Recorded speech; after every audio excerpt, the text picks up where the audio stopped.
everyone, Assalamualaikum and welcome to my another vlog. তো আজকে সকাল সকাল ঘুম থেকে উঠেই স্কুলে যাওয়ার জন্য প্রস্তুতি নিতে লাগলাম। আর এদিকে মা রান্নাঘরে এসে আমার জন্য টিফিন বানাচ্ছিল এবং সকালের নাস্তা বানাচ্ছিল। তো এখানে সকালের আপনারা হয়তো সকলেই জানেন যে সকালে কিন্তু একদম ভারী কোনো খাবার খেতে ইচ্ছা করে না, বিশেষ করে ভাত তো একদম খেতে ইচ্ছা করে না। আমার তো একদম খেতে ইচ্ছা করে না। আপনাদেরও কেমন হয় আপনারা অবশ্যই আমাকে জানাবেন। তো একদম আমার সকালবেলা আমি ভাত খেতেই পারি না, যার কারণে মা প্রতিদিনই প্রায় যেদিন আমি স্কুলে যাই তো আমার জন্য পরোটা, রুটি বা এমন কিছুই নাস্তায় বানিয়ে মা পরোটা এবং ডিম ভাজি করে দিল। তো এগুলো খেয়ে আজকে আমি স্কুলে যাব। তো এখানে আরও অনেকগুলো বানিয়েছে সকলের নাস্তার জন্য এবং আমার টিফিনের জন্য। আমি অবশ্য মায়ের কাছে বলি পরোটা রান্না করে দিতে বা সকল ধরনের তেলযুক্ত খাবারই আমার ভালো লাগে, যদিও ওগুলো একদম ভালো না স্বাস্থ্যের জন্য, ওগুলো অনেক বেশি ক্ষতিকর, কিন্তু তারপরও আমার কেন জানি না সব তেলযুক্ত খাবারই বেশি ভালো লাগে। যার কারণে মাকে বললাম পরোটা রান্না করে দিতে, টিফিনে নিয়ে যাব, যার কারণে সে রান্না করে দিল। তো এখানেই দুপুরবেলা মা শুরু করে দিল আমাদের দুপুরে রান্না করা। তো এখানে আছে রুই মাছ এবং তো এখানে আজকে রান্না করা হচ্ছে রুই মাছ দিয়ে বেগুনের তরকারি এবং বড় চিংড়ি মাছ।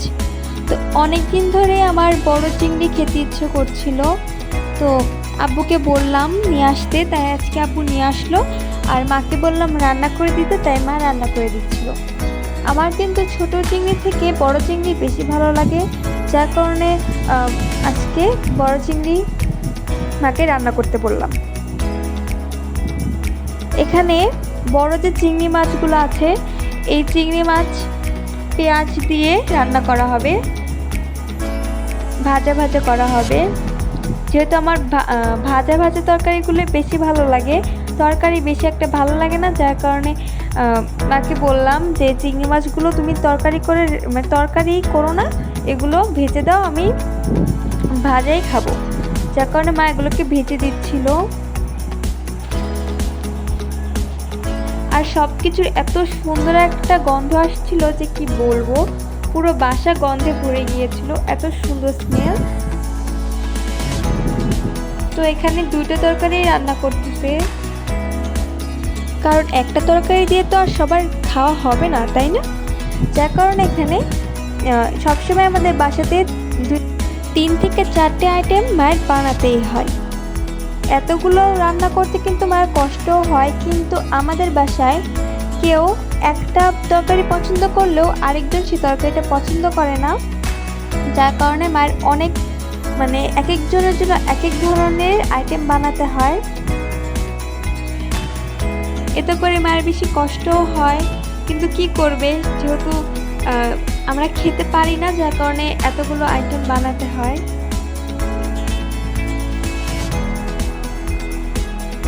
তো যেমন এখানে চিংড়ি মাছ আমার অনেক বেশি পছন্দ, আর ওই যে বললাম তরকারি আমার বেশি ভালো লাগে না, যার কারণে এখানে আমার জন্য চিংড়ি মাছ রান্না করা হচ্ছে। তো এরকমই এক একজনের এক এক ডিমান্ড মায়ের পূরণ করতে হয়। তো এখানে রান্নাগুলো প্রায় শেষের দিকেই, রান্নাগুলো শেষে আবার একটু যাব ছাদে, কারণ এই বৃষ্টির মধ্যে ছাদের অবস্থা খুব খারাপ হয়ে গিয়েছে। আর ছাদের যে গাছগুলো আছে টব, এগুলো একদম ঘাসে ভরে গেছে, ওগুলো একটু পরিষ্কার করতে হবে। তো আপনাদের সাথে সেটাও শেয়ার করব যখন আমি ছাদে যাব। প্রথমে রান্নাটা শেষ করে তারপর আমি ছাদে যাব। তো এখানে রান্নাটা হচ্ছে,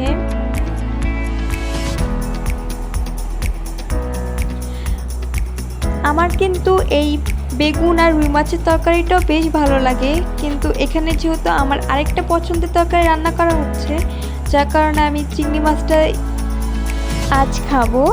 এই তরকারিটা আজকে খাবো না, বাট যদি চিংড়ি মাছটা না থাকতো তারপরও আমি খেতাম।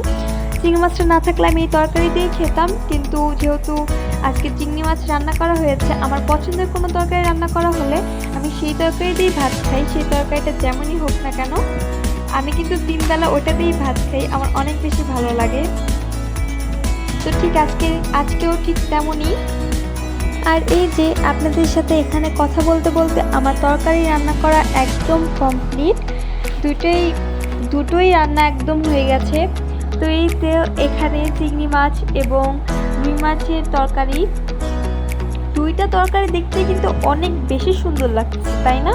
কিন্তু চিংড়ি মাছটা যেন দেখতে একটু বেশি সুন্দর লাগতেছে না, এই রুই মাছের তরকারিটা অনেক বেশি ভালো লাগতেছে, কিন্তু চিংড়ি মাছটা আমার যেহেতু ফেভারিট, যার কারণে আমার কাছে আর একটু বেশি ভালো লাগতেছে। দুটো তরকারি অনেক অনেক বেশি মজা হয়েছিল।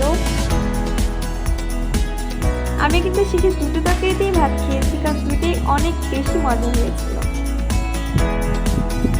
তো এখানে আমার রান্না করা শেষ। ওই যে বলেছিলাম রান্না শেষে ছাদে যাব, কারণ ছাদের অবস্থা একটু খারাপ, অনেকটাই খারাপ। আজকে ছাদটা ঝাড় দিতে পারি নাই, কিন্তু কালকে অবশ্যই মা আর আমি মিলে ছাদটা ঝাড় দেবো, কারণ ছাদ অনেক বেশি ময়লা হয়ে গিয়েছে। যেহেতু ঝড় বৃষ্টি হয়েছে, আর ঝড় বৃষ্টির মধ্যে তো সব কিছুই আলো ঝালো হয়ে যায়, ময়লা হয়ে যায়। তো ছাদেরও ঠিক তেমনই অবস্থা, ছাদটা একদম পাতা দিয়ে ভরে গেছে, পাতা, ধুলা, বালু, মানে সব ধরনের ময়লা হয়ে গেছে একদম, যার কারণে ছাদটাকে ঝাড় দিতে হবে। ছাদটা ঝাড় দেওয়া খুব জরুরি, কিন্তু আজকে আর ইচ্ছে করলো না। তো কালকে ছাদটাকে পুরোপুরি পরিষ্কার করা হবে। আর এখন আপাতত ছাদের যে টবগুলো ছিল, তো সেখানে একদম ঘাস দিয়ে ভরে গেছে। তো ওই ঘাসগুলোই মা তুলছিল এবং অন্য যে ঘাস ফুল আছে সেই ঘাস ফুলগুলো লাগিয়ে দিচ্ছিল, অনেকগুলো লাগিয়ে দিল। ফুল কিন্তু আমাদের সকলেরই অনেক বেশি পছন্দ, আর ছাদে কিন্তু আমি বিশেষ করে আসি এই ফুলের জন্যই। ছাদে যখন এসে দেখি ফুল গাছে ফুল ধরেছে, মনটা এমনি এমনি ভালো হয়ে যায়, এত খুশি লাগে তখন। আমি তো সাথে সাথে ফুলগুলোকে নিয়ে তো এখানে মা লাগিয়ে দিচ্ছিল 2-3টে টবের মধ্যে, এখানে এমন করে ফুল গাছগুলো লাগিয়ে দিচ্ছিল। আর ঘাস ফুল কিন্তু এভাবে লাগালেই হয়,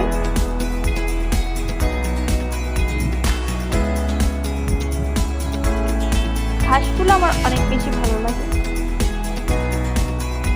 আর এখানে মরিচ গাছে একটা ছোট্ট ফুল হয়েছে, একটাই হয়েছে যদিও, সুন্দরই লাগতেছে, তাই না?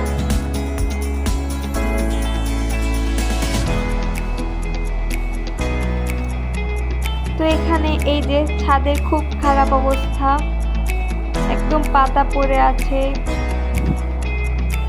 এদিকে আমাদের মালটা গাছে মাশাআল্লাহ এত এত মালটা ধরেছে যে কি বলবো, দেখতেই পাচ্ছেন। ইনশাল্লাহ আরও মালটা ধরবে এবং এগুলো বড় হলে আপনাদের সাথে আমি আরেকটা ভিডিও করব। এই মালটাগুলো কিন্তু প্রচুর মিষ্টি, একদম দোকানের কেনা মালটার থেকেও বেশি মিষ্টি, অনেক অনেক বেশি মজাদার। আর এটা যেহেতু বাড়ির, যার কারণে এটার মধ্যে কোনো ধরনের খারাপ কোনো কিছু ব্যবহার করা হয় নাই এটাকে বড় করার জন্য। যেগুলো দোকানে করা হয় তেমন কোনো কিছুই হয়নি। এখানে কিন্তু বাড়ির জৈব সার এগুলো দিয়ে কিন্তু গাছটাকে বড় করা হয়েছে এবং অনেকগুলো মালটাও ধরেছে, যেগুলো আপনারা দেখতেই পেলেন।